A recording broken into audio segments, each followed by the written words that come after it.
Hello guys, तो guys मेरे और एक न्यू वीडियो पे आप सभी को स्वागत है। मेरा नाम है प्रसन्नजीत और आप देख रहे हैं मून जेड टीवी। तो गाइस आज के इस वीडियो में हम बहुत ही कमाल की चीज बनाने वाले हैं। इतना कमाल की चीज, इतना कमाल की चीज, इतना कमाल की चीज। अबे साले आप उस चीज को देख के बोलेंगे मजा आया।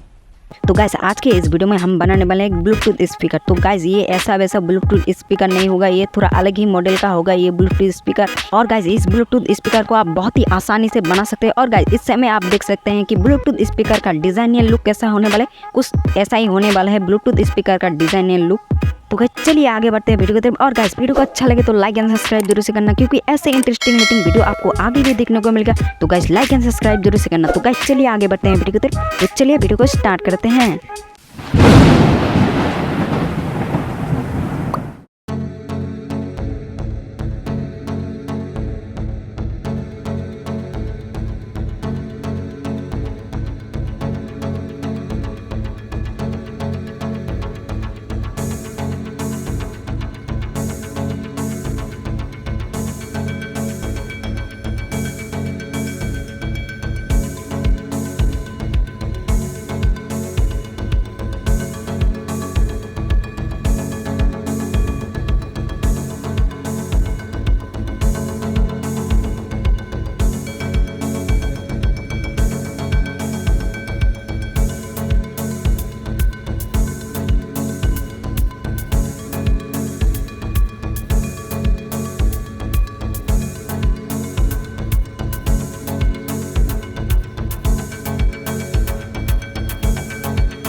है।